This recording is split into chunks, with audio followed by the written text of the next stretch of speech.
now to put up the next talk. It was next is Professor Seshadev Padhi, sir.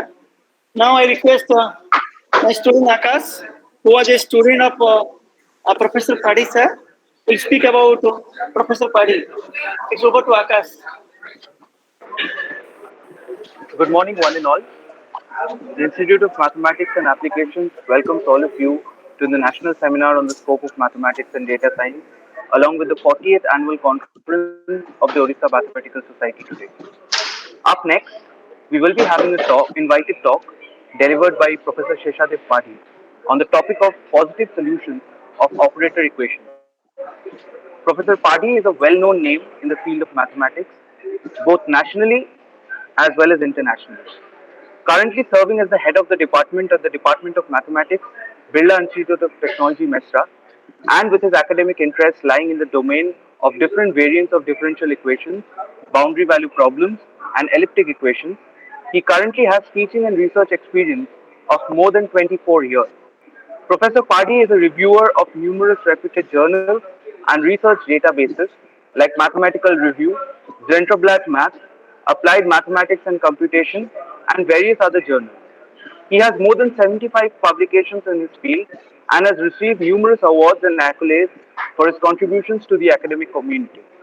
Personally, I was extremely lucky to have him as my professor during my undergraduate degree, during which he urged us to think and explore in the domains of real analysis and topology. On that note, without much delay, I would request Professor Padhi to take over the proceedings. Thank you, Good Akash. morning. Yes, sir. Yes, sir. Can you hear me? Yes, sir. Yes, sir. Okay, Right. I'm going to present my entire screen and going to start. Yeah, it is viewable, right? You can see this, right? Yes, sir. Can you see my screen? Yeah. Thank you very much. So I congratulate the entire team, the IMA team, Professor Jaswant Jena and his entire team was organizing this conference. Earlier, I was thinking, how shall I be reaching Bhubaneswar to deliver this lecture? But a few days ago, I got the message that it has been shifted to, it will be organized during the period 10th and 11th April 2021 due to this pandemic, and everything will be online. Thank you very much. And it is always a nice time to talk with Professor Jena and his colleagues, Professor Sudhakar. You have done a tremendous job to organize this conference. So I congratulate once again and thank you very much for inviting me to deliver this lecture. The positive solutions operator equations. It is a joint work with my student. Here, what we have done, we have considered an operator S. A detail on the operator S will be given soon. That is given as integration over 0 to 1 GTS f of s USDS. F is a continuous function that also I'm going to give. And alpha of theta is a Riemann-Stieltjes type integral. We have considered this operator TUT equal to SUT plus mu times alpha SU. Alpha is the Riemann-Stieltjes integral. Mu is a positive operator we have considered here. There are a lot of reasons behind considering this type of integrations, this type of operators. I'm going to give you one example on this. So let us consider the equation something like this: TUT equal to SUT plus mu times alpha SU in the interval 0 to 1, where SUT is the operator integral over 0 to 1 GTS f of s USDS, and alpha U is the Riemann-Stieltjes integration. F is a continuous function, 0, 1 cross R plus to R plus. We assume that R plus is the positive real line. And mu is a parameter. And assume that F is a continuous function, GT is a Green's function. This Green's function satisfies certain properties. The properties are something like this. This Green's function, it is a mapping from 0, 1 plus 0, 1 to 0 to infinity. This should be measurable, and this condition is assumed here just to make it the limit t tends to tau GTS minus g of tau sg. This is equal to 0 to make it continuity. and to use some other properties later on. However, we make the assumption on GS. G of TS is something like that. It should be bounded by two continuous functions, rho t into PS less than equal to GTS less than equal to PS. That holds for all TS in 0 to 1. Since this equation, this inequality 1.4 holds for any TS in 0 to 1, we always try to find out a smaller region in which we can locate the solution. So the smaller region can be given by, or 1.4 can be replaced by 1.5. CPS less than equal to GTS less than equal to PS for all T in AB, that is in 0 to 1, and for almost everywhere S is in 0 to 1. In fact, the value C we are getting is the minimum of rho T in AB in 0 to 1. Remember, the value of AB, this is the subset of 0 to 1. As I said you, we want to locate the solution in a smaller region. That's why we are going for that. At the same time, we consider the conditions of F. That is just a simple condition we require is that it should satisfy the correct theoretical condition. That is measurable with respect to the first variable and continuous with respect to the second variable. At the same time, we assume that the function is bounded for each r greater than 0. We should get a PR such that f of tu less than equal to pt for all u is in 0 to r. In fact, this condition is needed to show the completely continuous property. And in fact, once a function is continuous in a bounded interval, it will be bounded. So we may discard this condition also, but this condition is needed somewhere in proving some theorem. So this is written here. The reason is that why we had gone through this general operator equation. So before going through that, what is there? If you wish to find out a solution of a differential equation, let me go through why I have gone through operator equations. If you have most of the cases, what we do, if a differential equation is given to us, to find out the positive solution of the differential equation, the reason is that from ecological or biological point of view, if you consider a differential equation or a mathematical model using a differential equation, from mathematical and biological point of view, we consider the positive solutions of the differential equation. So in order to study the positive solutions of differential equation, what we do here, then sometimes we see some numerical techniques. For example, we go through Adamian decomposition method, Picard's method, different methods are there. Sometimes we go through this qualitative study also. So here what we do to study the existence of solutions of differential equation, we transform the differential equation to an equivalent integral equation. And from that, using that integral equation, we consider different operators in a Banach space, in some Banach space. In that Banach space, we define a cone. Once we define a cone, what we do? Once we define a cone, we try to locate a fixed point inside that cone. If you wish to try to obtain a fixed point, or if you wish to locate a fixed point inside that cone, we go through different fixed point theorems. So I'm coming to that. Let me define what is Banach space. So space of all continuous functions with max norm I have considered. Sometimes we have to go through different norms. Since this is a single equation, I have gone through this. I have not gone through any other dimensions there. So here what I've done, intentionally I have defined two different cones because according to my needy, it will be used. So I defined a cone K inside the Banach space. What is that? The interval AB in 0 to 1, what we have considered, I have used that only. Minimum of T in AB, ut greater than equal to C times norm mu. And I've defined a cone also with a delta equal to C by 1 plus mu alpha of 1. P, the cone P is defined, U in X, minimum of ut. Minimum of ut is ut T over 0 to T over A to B is should be greater than equal to delta norm mu. These two, once we define these two norms, then clearly we can show that the operator S is mapping from K to K. In fact, we can see if you use the maximum property of that is the maximum for GTS, that is equal to P of S. We already have done this, and minimum over AB, minimum for S of ut over T in AB is greater than equal to C times integral over 0 to 1 P S F of S USDS. Once we use these two, we are getting this quantity. And where we use this is the K. So K, the operator S is going from K to K. Once this is done, we are ready to prove that T is a mapping from P to P. because P is defined something like this.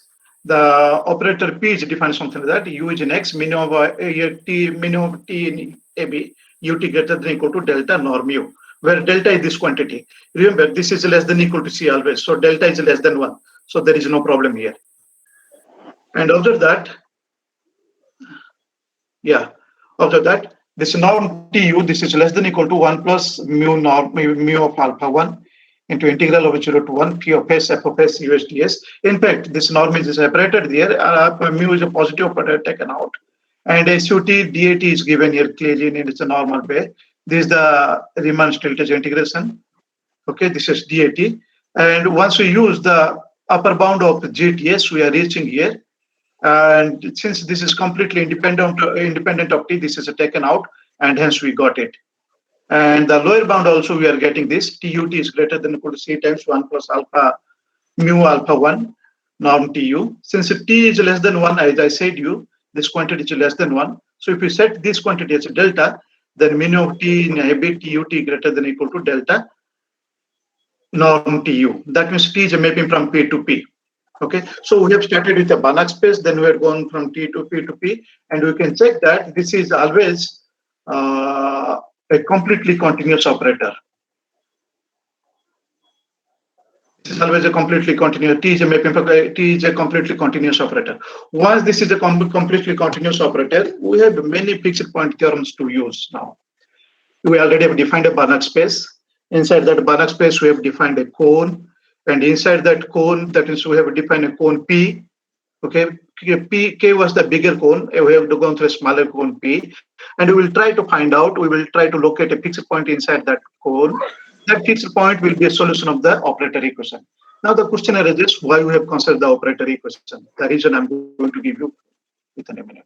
So we can use different fixed point theorems.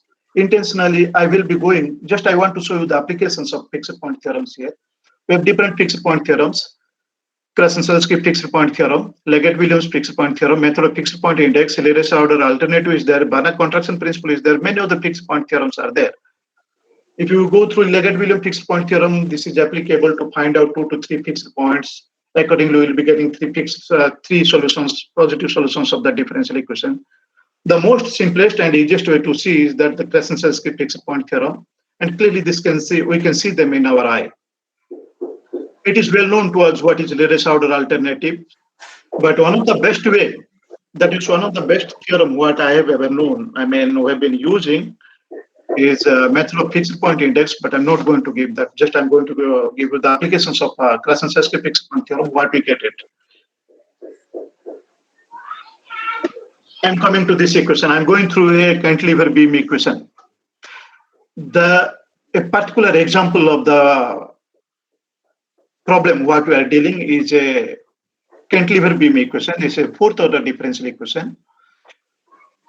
Fourth order derivative of u plus f of t ut equal to 0. The interval is 0 to 1. U prime 0, u prime 1, u double prime 0 equal to 0. And alpha, so u of 0 equal to alpha u. The mean is that u of 0 will be equal to various values of u at different locations. So this covers a lot of what we say non-local conditions. I'm going through that. So here alpha of u is the Riemann-Stieltjes integral, a is a function of bounded variation, and assume that 0 to alpha 1 lies in 0 to 1, and a is non-decreasing. This property will be needed towards non-decreasing property. As an application, I'm going through cantilever beam equation. We have a number of applications of the operator. So the Riemann-Stieltjes integral, what you consider alpha u, they play an important role in literature covering a variety of non-local boundary conditions.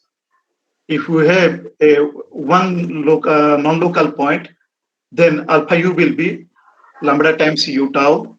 If you have n number of or L number of non-local points, then alpha u will be looking like this. That is u of 0 equal to sum over j varies from 0 to L lambda j u of eta j, or we can go in the integrations also directly like this. At equal to t, we will be getting this.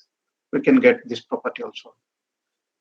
In a simple way, how it looks, the condition h1, as I wrote to you, the condition h1 is something like this. 0 less than alpha 1 less than 1. This is a u. This is the non-local condition we are considering. Okay, how the loop is something like this. If alpha u equal to, I'm not considering the single, this case, just I'm going through, this is the second case here. If alpha u equal to the second case, if I consider alpha I varies from 0 to L, on to L, lambda alpha I u of eta I, 0 less than eta I less than equal to 1, then the condition hi, this reduces to this condition. Remember, most of the non-local boundary conditions, if they have multiple non-local points, then they consider this condition. This is required there. And if I consider an integral equation, something like this, with 0 less than eta 1 less than eta 2 less than 1, then this condition reduces to this. Yes, most of the researchers who consider this non-local condition, they use this condition. So this is more general. And if I consider alpha u equal to alpha times integral over 0 to 1 t to the power ut dt, and m is greater than minus 1, this is needed to us, greater than strictly greater than minus 1, then the condition reduces to this quantity, 0 less than alpha less than m plus 1.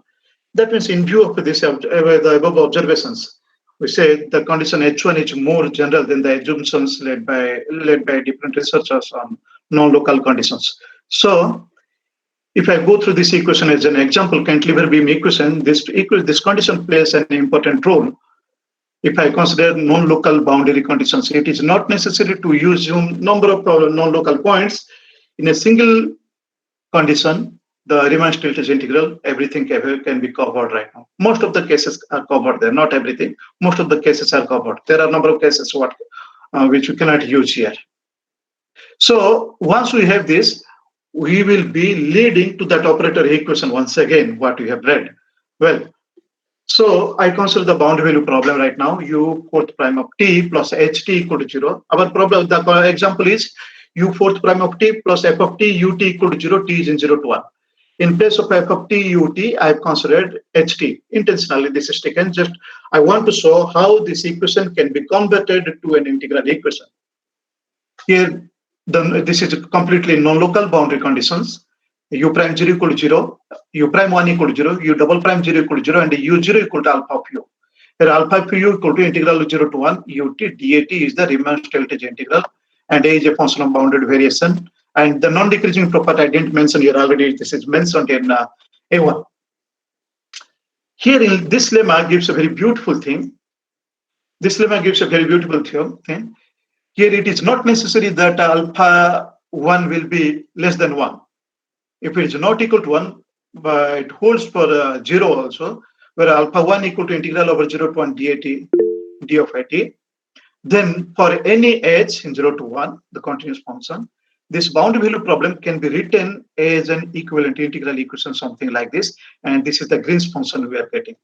I hide this. This is the Green's function we get this. G of t is equal to 1 by 6 tq into 1 minus s whole square into t minus s whole cube.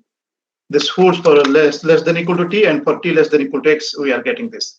Once this is done, we shall see at the beginning, I think the third slide, we have seen how we consider the bounds on the Green's kernel. So if I assume rho t, fix theta in 0 to 1 by 2, that means you consider any theta, that this will work actually. Actually, this will work for any theta in 0 to 1 by 2, not 1 by 2 or beyond 1 by 2. Fix any theta in 0 to 1 by 2. If I assume this rho t equal to minimum of tq into t squared 1 minus t, we get this value. We can see that this Green's function is always positive, and this Green's function is bounded by this condition.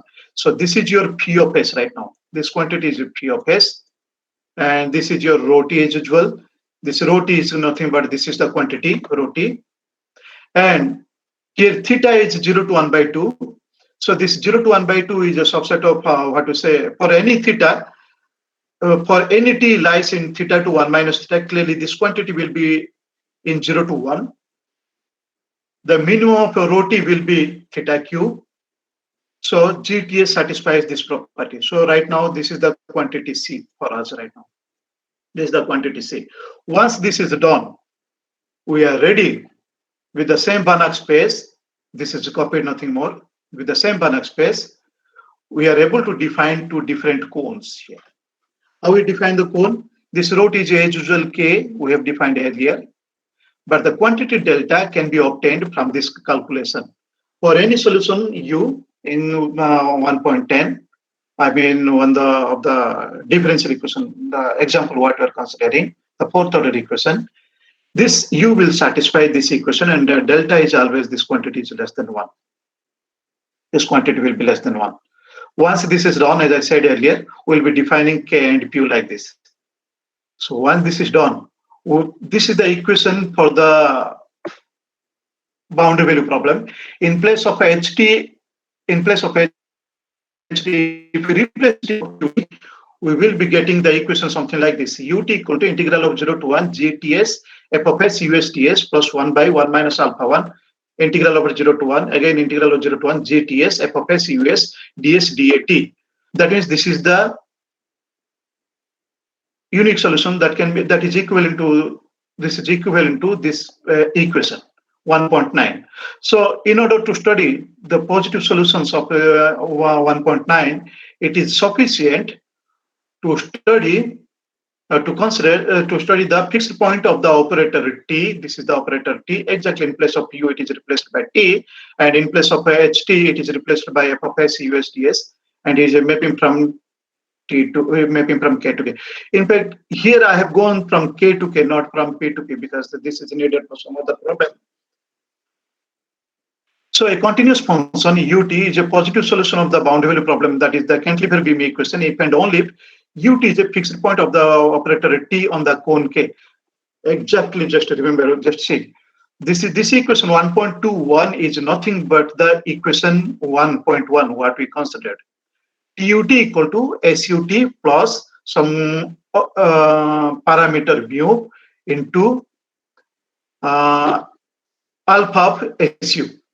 This is your SU, 0 to 1 SU, then DAT. So 0 to 1 SU DAT, that is equal to alpha of SU. So TUT equal to SU plus mu times alpha SU. Exactly the equation 1 we are considering. I've gone through this example. We have a number of examples. We can see this. And you can see that this is always completely continuous. I have not gone through that. I will be giving whenever needed. Yeah. So if we define for any R, if I restrict if you give some restrictions on the boundedness of U norm of U, and the boundary is delta kr, we can see that this is always completely continuous. For any two constants R1 and R2, 0 less than R1 less than R2, this is a completely continuous operator. In fact, if we have a cone, we have taken some particular region in that cone. That particular region is this kr2, the boundary of kr2 minus kr1. From there, if you take any mapping T, then up to K, the mapping to K will always be completely continuous. Once this is done,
In order to every fixed point, every Peterson fixed point theorem. This is the latest theorem. I think it came in 2004, something like that. But it has a lot of use to obtain 2 or 3 fixed point theorems.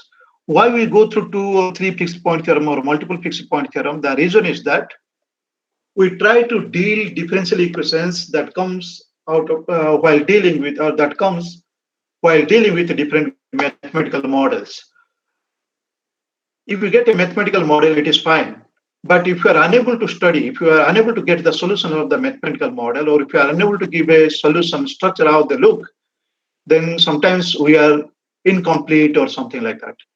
So suppose your differential equation is there, a mathematical model is there, it has a 2 solutions. How they look, how they behave.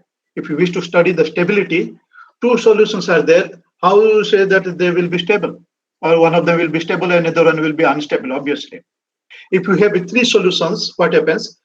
The first and third, the lower solution, the upper, that is if F1, or X1, X2, and X3, 3 solutions are there. If X1 and X3, they are stable, obviously the solution X2 will be unstable. That will divide the phase plane to get everything. So that's why sometimes what happens, researchers, they are interested about multiple fixed points or multiple solutions. So in that case, they use multiple fixed point theorems. Here is every Peterson fixed point theorem there. So you can define a continuous function, the convex functional, and different operators are there. With a cone is there. Inside that cone, define convex functional, define different functions, give their boundary the regions. I'm not going to expect. And if it satisfies certain conditions, then they will have 3 fixed point theorems. As I said earlier, I will be going through consensus fixed point theorem. I'm using that. What happens? We have different to obtain fixed points. What we do? We use different conditions of the nonlinear function, unknown function f. Here we are giving different height functions to control the growth of the nonlinear term f of tu. For example, suppose I have obviously I have a hematopoiesis model. If you see the hematopoiesis model, it will satisfy sometimes as a function something like this. The function will start from 0. It will start increasing. After some time, it will achieve its maximum point, maximum value. Then it will start decreasing and it will be going to 0. We say this type of function is a unimodal function. If you have a unimodal function, what happens? It will attain certain height, then it will start decreasing. So keeping this in view, we had gone through, we give some restrictions. We try to control the growth of the functions f1 and f2, growth of the function f and f in terms of f1 and f2. So for any r, the rho t is already given to us. So the minimum of f of tu is f1 tr, maximum of f of tu is f2 tr. If rho t is already given to us, we have seen this earlier, then we can get a theorem something like this. Assume that there exist constants r1 and r2. The proof is very simple. The proof is very simple. If you wish, I can show that. Otherwise, no. Just we need to lay conditions on R1 and R2 to see how we can use this theorem. We can use this theorem. To use R1 and R2, we need, the growth of the function f of tu using R1 or R2, they can be controlled to use these conditions, either 1 or 2. It says that if either of the condition H2 or H3 are satisfied, H1 condition is needed to us. Okay, for any two constants R1 and R2 with 0 less than R1 less than R2, if R1 less than equal to 1 by 48 into 1 by 1 minus alpha 1, here alpha 1 should be less than 1. So H1 condition is assumed here. Integral of 0 to 1, S into 1 minus S whole square, F1 SR1 is finite. 1 by 6 into 1 minus alpha 1 into integral 0 to 1 s into 1 minus s whole square f2 s r2 is into ds is less than r2. Either this condition or the condition s3 is satisfied, s3 is satisfied, then the boundary value problem has at least one solution. And they lie in between r1 to r2. I remember, so this is always positive. Although the condition, it looks simple, it is not that easy to find out example, not that we have example, but so Although the conditions in theorem 1 look simple and examples can be obtained, we are going to give another result for the existence of positive solutions of the example, the cantilever beam equation, that cover a wide range of functions. So if I go through this f0, f lower 0 and f lower 0 and upper 0, f lower infinity, f upper infinity, f lower infinity for the minimum of f of tu, while u goes to infinity, upper infinity u goes to infinity, maximum of this. Similarly, f upper 0 maximum of f of tu by u, u goes to 0, and f lower 0 is this. And if I set this condition, this will be used later, then the condition H2 and H3 in the first theorem that can be replaced by this equation. One is so looking like superlinear, and then one is the sublinear condition we are getting. We will have at least one positive solution. Then if we wish to every Peterson fixed point theorem, we can use this theorem also. This lambda theta, what we defined before two slides, one slide. So if it satisfies these conditions, clearly this is also visible to us. We can use every Peterson fixed point theorem. We will be getting three positive solutions for the boundary value problem or for the cantilever beam equation. And the condition H6 will remain as usual, H8 will be remaining as usual, but the condition H7 and H9, they can be replaced by, this is for 0 to R and this is for 0 to C4. So this H7 and H9, they can be replaced by the condition H10 and 11. By these conditions, we will be having three positive solutions there. A beautiful, one of the example I'm going to like this. Suppose if the same condition, the fourth order differential equation, but I give a function like this, ul by 1 plus u to the power m. If you see this, when n is less than m, that means some condition is already taken there. A function, if it looks something like this, then it will have at least one positive solution. The condition we are getting something like this. Yes, L should be greater than 1 and L should be greater than L minus 1 and L should be greater than 1.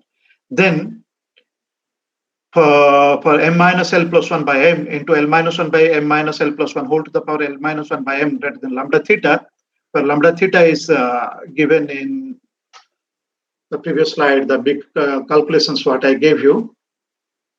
It is that this condition for any theta in 0 to 1 by 2. In that case, it says that the equation 1.23 has at least three positive solutions we are getting here. Three positive solutions. I have not gone for the example of Krasnodębski here. I have explained for as an example of the last theorem, the fixed point theorems. In fact, if I say this f of tu, since L is greater than 1 and m is greater than L minus 1, this condition f of tu or f of u will satisfy these two conditions. And in order to satisfy H8 and H6, this condition is needed. And using this condition, we can verify H8, H6 so that we can find out positive solutions of these equations. So we can apply different fixed point theorems according to our need. But one open problem I have left here, one can go for the fixed point index to get some beautiful result. I'm applying to get some good result, or we can get good result using method fixed point index. I'm working for the operator equation right now, so not given any importance at this moment to the cantilever beam equation. One can go through that also. Number of fixed point theorems nowadays will be due to Hale and Smith.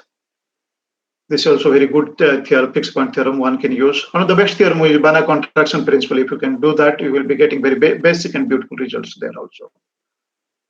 So these are the papers we have used. Douglas Anderson and Avery Peterson, this is the paper that we published in 2001 that helped a lot. So these are the papers who have I have used. One of the best theorem thing, what I say, I wish to say, the equation 1, the operator what I have used, one should go through this type of operator to find out fixed points, because that will cover most of the differential equation, most of the boundary value problems. For example, nowadays we are going through fractional differential equations, if you consider some elliptic or partial differential equations, we try to convert them into, we try to write an equivalent ordinary or boundary value problems. And to study the positive solutions, we go through the integral equations, corresponding integral equation. We define an operator. We come to these type of cases slowly. That means here we can use some more constants there also, and we can study them also. This is still an open problem. I have not worked. I have given that to my student, just waiting for her report.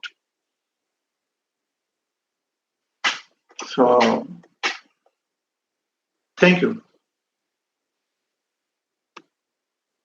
Thank you, sir. Is there any query from audience side?